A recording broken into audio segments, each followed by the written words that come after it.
Start ಮಾಡೋಗಿಲ್ಲಿ ಆ ಕಡೆ ಹೋಗು ಅತ್ತಾಗ ಹೋಗೋಣ ಹಿಂಸೆ ಕೊಡ್ತಾವನು ಎದೆ ಮೇಲೆ ಕಾಲ್ ಮಡಿಕೊಂಡು. ಈ ವಾರ ಬಿಗ್ ಬಾಸ್ ಸೀಸನ್ 12 ಟ್ವಿಸ್ಟ್ ಗಳಿಂದ ಕೂಡಿತ್ತು. ನಾಮಿನೇಟ್ ಆಗದವರು ನಾಮಿನೇಟ್ ಆದ್ರು, ಡೇಂಜರ್ ಝೋನ್ ನಲ್ಲಿದ್ದವರು ಸೇಫ್ ಆದ್ರು.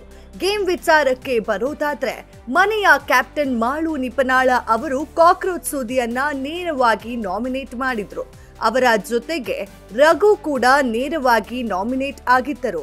ಇನ್ನು ಈ ವಾರ ರಘು ಅವರು ನಾಮಿನೇಟ್ ಆಗದೇ ಇರುವ ತಂಡದಲ್ಲಿದ್ದರು.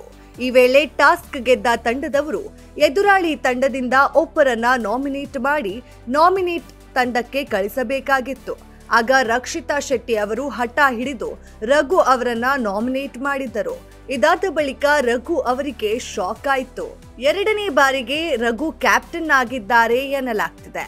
ರಕ್ಷಿತಾ ನನ್ನ ಹೆಸರನ್ನ ಏಕೆ ತಗೊಂಡಿದ್ದಾರೆ ಎಂಬುದೇ ನನಗೆ ಗೊತ್ತಾಗುತ್ತಿಲ್ಲ.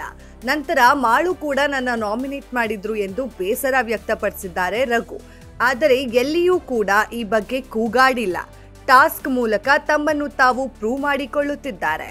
ಇನ್ನು ಕಲರ್ಸ್ ಕನ್ನಡ ವಾಹಿನಿ ಪ್ರೋಮೋ ಶೇರ್ ಮಾಡಿದೆ. ರಘು ಗಿಲ್ಲಿಗೆ ಟೇಬಲ್ ಇಂದ ಹಿಡಿದು ಎಲ್ಲ ಕ್ಲೀನ್ ಆಗಬೇಕು ಎಂದು ಸೂಚಿಸುತ್ತಾರೆ.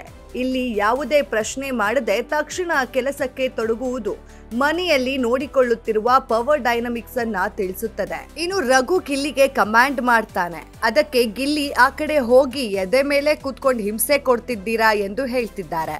ನಂತರ ಅವರನ್ನ ಮಾತ್ರ ಅಷ್ಟೊಂದು ಪ್ರೀತಿಯಿಂದ ಕರಿತೀರಾ, ನನ್ನ ಯಾಕೆ ನೀವು ಪ್ರೀತಿಯಿಂದ ಕರೆಯೋದಿಲ್ಲ ಎಂದು ಗಿಲ್ಲಿ ರಘು ಬಳಿ ಕೇಳ್ತಾರೆ. ಅದಕ್ಕೆ ರಘು ಆಯ್ತು ಟೇಬಲ್ ಒಂದು ಕ್ಲೀನ್ ಮಾಡು ಅಂತ ಹೇಳ್ತಾರೆ. ಒಟ್ನಲ್ಲಿ ಇವತ್ತು ಗಿಲ್ಲಿ ಹಾಗೂ ರಘು ಕಾಂಬಿನೇಷನ್ ಬಿಗ್ ಬಾಸ್ ಮನೆಯಲ್ಲಿ ಸಿಕ್ಕಾಪಟ್ಟೆ ವರ್ಕ್ ಆಗ್ತಿದೆ ಅಂತ ಕಾಣುತ್ತೆ. ರಘು ಯಾಕೆ ಗಿಲ್ಲಿಗೆ ಕೆಲಸ ಹೇಳ್ತಿದ್ದಾರೆ ಅನ್ನೋ ಪ್ರಶ್ನೆಗಳು ಕೂಡ ಸಾಮಾನ್ಯವಾಗಿ ವೀಕ್ಷಕರ ಮನಸ್ಸಲ್ಲಿ ಮೂಡುತ್ತಿದೆ. ರಘು ಈಗ ಎರಡನೇ ಬಾರಿ ಕ್ಯಾಪ್ಟನ್ ಆಗಿದ್ದಾರೆ ಎನ್ನಲಾಗ್ತಿದೆ. ನಿನ್ನೆ ನಡೆದಂತಹ ಟಾಸ್ಕ್ ವೇಳೆ ರಘು ಗೆದ್ದು ಎಲ್ಲರನ್ನ ಸೋಲಿಸಿ ಮನೆಯಲ್ಲಿ ಕ್ಯಾಪ್ಟನ್ ಆಗಿದ್ದಾರೆ ಎನ್ನಲಾಗ್ತಿದೆ. ಹೀಗಾಗಿ ರಘು ಗಿಲ್ಲಿಗೆ ಕಮಾಂಡ್ ಮಾಡುತ್ತಿರುವ ಪ್ರೋಮೋವನ್ನ ನಾವು ನೋಡಬಹುದಾಗಿದೆ. ಮತ್ತಷ್ಟು ಬಿಗ್ ಬಾಸ್ ಅಪ್ಡೇಟ್ಸ್ಗಾಗಿ ಫಾಲೋ ಮಾಡಿ ಫಿಲ್ಮಿ ಬೀಟ್ ಕನ್ನಡ.